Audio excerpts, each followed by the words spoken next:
We are so happy to finally have the dining room done. I truly never thought we were going to get here because we kept putting off the ceiling and all the trim work in here just because we wanted to move on to other projects. But this year we decided to focus on completing the projects that we've already got started. That way we can have completed rooms.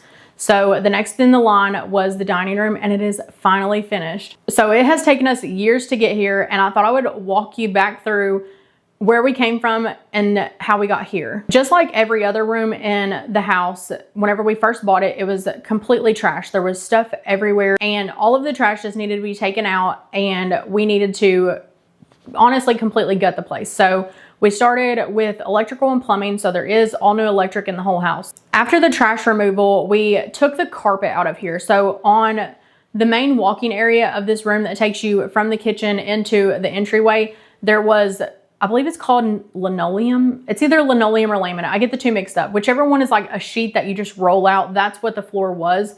And it was down with like the tar paper, the glue, like the whole 9 yards, everything that you're supposed to stay away from now. So that is what was on the walkway. And then there was carpet over on the main area of the floor. So I am, for one, very grateful that they had carpet and that linoleum down, or laminate, whichever one it was. I can't remember which one it's called. But honestly, those saved the hardwood floors so that we would be able to restore them to what they are now. So these are the original hardwood floors in here. And once we started working on this project, we didn't just jump in. We just took up the old flooring, and then we did nothing with this room for years. So it just sat here, and it was a temporary kitchen. We did our laundry in here. There used to be a wringer washer that sat in front of the window. This room has served as many, many things over the years, and I'm just so thankful it's finally a dining room and gets to be an actual finished space. We're so far removed from doing our laundry down here in the dining room and cooking meals in the dining room on a little camp stove, having a fridge in here, that it almost seems like we didn't do that, but we did. It was back in fall of 2021 all the way to like 2023 early. And we did nothing else to it cosmetically. We just cleaned it and had to use it as was. We didn't have the money. We were trying to focus on the laundry room. We were trying to work on the kitchen. We honestly were just in over our heads, to be honest, looking back.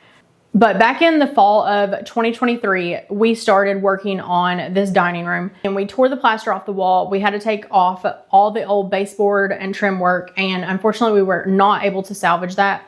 I wish so badly that we were, but it was just not salvageable. It broke into a million pieces whenever we were trying to get it off, and it was not holding up. So we had to take it down to the studs in here, and we put some new insulation in the walls and put drywall back up. We put drywall on the ceiling just as a fire block. So a lot of people wanted to know why we didn't go with drywall on the ceiling, and we never wanted it in the first place. Like, I don't really like drywall on the ceiling. I like to see texture and just other things up there. So I really prefer wood on a ceiling, but it is expensive. So for a really long time, we did just have drywall on the ceiling, but it was never our plan to leave it that way. For insurance purposes, we have to have a fire block because of how our house is built.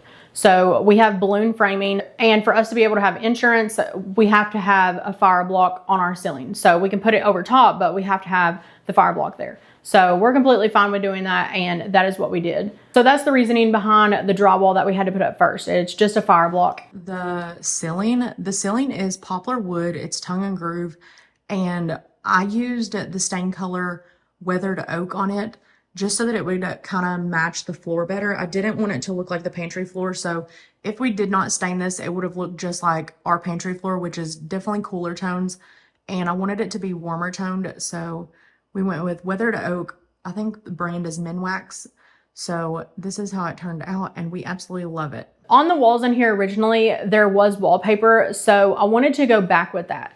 I didn't necessarily know what print I wanted or what pattern, but I wanted to go back with wallpaper. I knew that. So I reached out to Sandberg Wallpaper, and I actually ended up collaborating with them, and they sent me the wallpaper in here.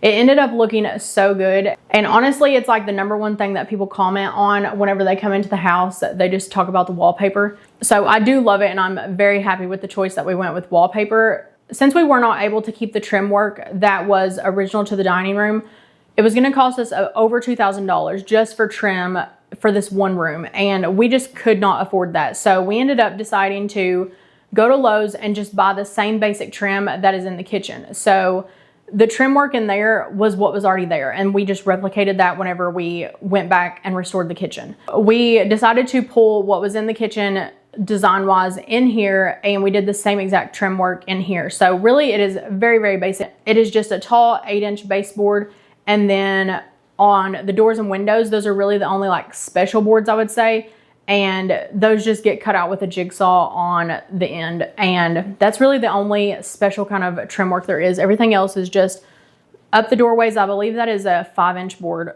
and then the baseboards are 8-inch. And we ended up spending $240 on all of the trim work in here compared to the $2,000 it was going to cost to have it custom made, which was absolutely insane. So we can always go back and add it later on down the road if we want to, but for now we're happy with this. Overall, I wanted to keep the decor in the dining room pretty simple, so we'll start over here by the fireplace. And over here I just have a simple picture frame, which I actually need to get pictures made. We had pictures taken just the other day and I need to get them printed out. And then I just have a fern sitting here with the deer mount on the brick. I forgot to mention the brick. So the brick was originally covered over with plaster, and that was one of the first things that we did whenever we were still cleaning up and before we moved in. I took a chisel and hammer and took the plaster off because I knew I wanted to see the brick. I love seeing different raw materials in a house. It just brings it all together and makes it look so collected, I think, and just it helps tell the house's story. So that is original, and then so is the fireplace as well as the fireplace surround. So all of that is original. I did have to take a wire grinder to it and grind off, I don't even know what it was. I think it was a little bit of paint or something. I think they had painted it. So I took a grinder to that and got it all off, and then just put cast iron. I think it's called cast iron oil is what it was, but cast iron oil back on this because that's what it is cast iron.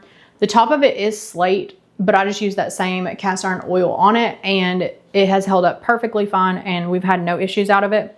As you can see, the floor in front of the fireplace is damaged and cracked, but I do not care. It was like that when we bought the place, and we just kept it original. So all of this is original, and it was very important for me to leave that. Next to the fireplace is a cast iron pipe, and I know some of you may be grossed out, but that is actually our sewage pipe, so it is still functioning. That's what that is.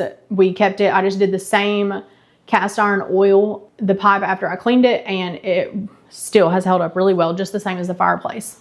On this long wall coming out of the kitchen, we do not have anything hung on this wall simply because I cannot decide what I want to do on this wall.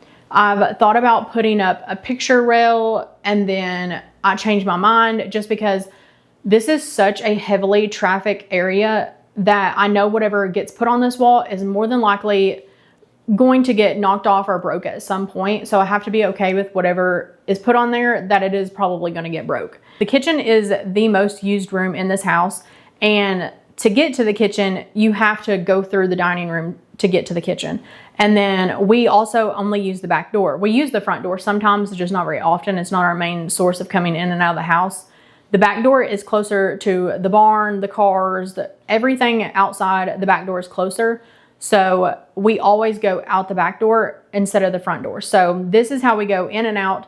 So anytime there are people over, they come through here and there's kids running, like things are gonna get knocked off and broke. So this wall is just left plain for now, and it's just a blank canvas. I may eventually put some family pictures up here and stuff, but I just really cannot decide.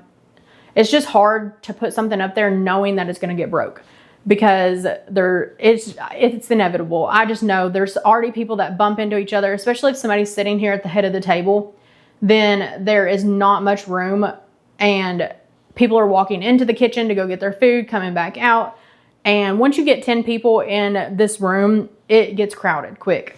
And usually that's about the number that we have here whenever we have my family over. Sometimes it's more. So I'm trying to keep that in mind, and I just don't want it so cluttered in here that it's overwhelming. So this may just always stay a blank wall, and I'm perfectly okay with that, just because I don't want it broke. I don't want the stuff on there broke. And I would want it to be like vintage frames and vintage pictures, because I thought about doing a gallery wall, but I'm so torn on it. I don't want to start hanging stuff up and put all the holes in the wallpaper just for it to have to come back down because too much stuff is getting knocked off and bumped into. But we will see. There is still years to come of living in this house, and we will figure out what works for us eventually. Over here in this china cabinet, I bought this at a yard sale, the cabinet, for $40 years ago.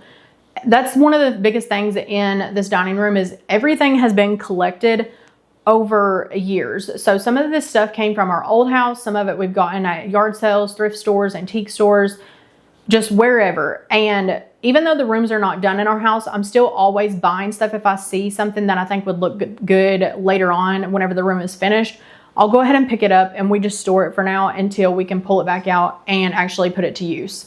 So that is why I bought this china cabinet, and it is missing the two knobs on the bottom.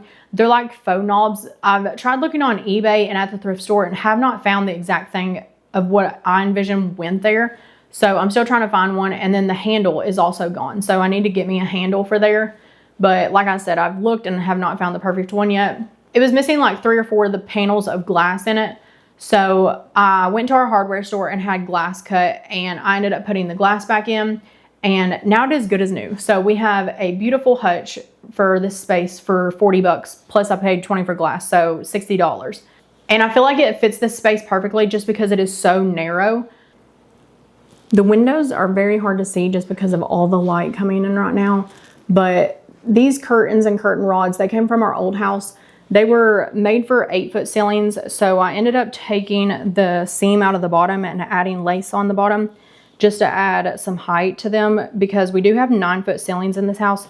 And so trying to find curtains has been kind of tricky, and I didn't want to buy them. I wanted to use what we already had. So I had some lace curtains I had bought at the Goodwill, and then these were from our old house. So I just put them together. I wanted the lace curtains to be hung originally in here, but they were way too short. We tried doing like cafe style. It just did not look right. So we ended up opting for just floor to ceiling curtains. And I feel like it goes good with I think our windows are 84 inches tall. So I feel like it fits perfect. This corner over here is probably my favorite. It just seems so cozy to me. So this accordion rack, it actually came from the laundry room. If you guys remember, I got a different hanging rack from it there. So I took this one out and hung it down here. This is just a lace tablecloth, a vintage rug beater that you like dust out with, and then just a basket. These pictures I bought at a yard sale this time last year, and they were $5. They are drawings of somebody working tobacco fields. So I absolutely love them. They're kind of hard to see because of the glare, but they are hand drawn, and it's very special just because both of our families raise tobacco, and we've actually been considering raising tobacco next year. So I've wanted to hang these up for so long, but have never found the perfect place until the dining room is done. In this corner, I just have a little floor lamp. Up on top, I just have a basket with extra doilies, the woman praying, there's tobacco knives in the crock, just a bottle crock, and then a small bowl crock.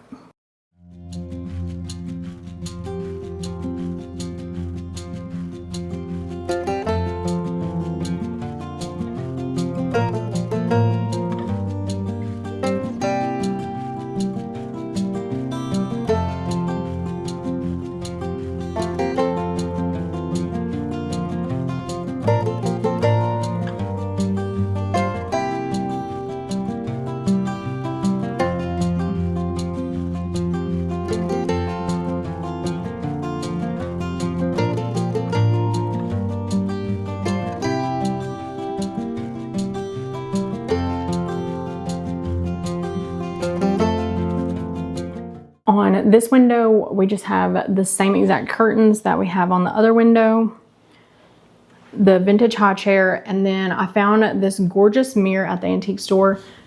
I think I paid like $22 for it, and it covers the electrical box perfectly.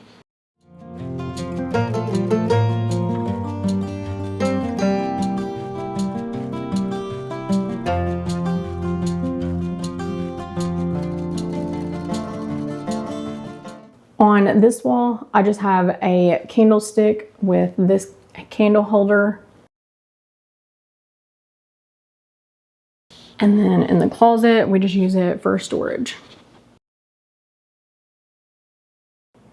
The table Ben's dad actually gave us as a wedding gift. He made it himself for our wedding and we got it back in 2017. The chairs we bought off of Facebook Marketplace. And then the rug, it is a vintage rug from Revival. And I'll have their website linked down below so you guys can check them out.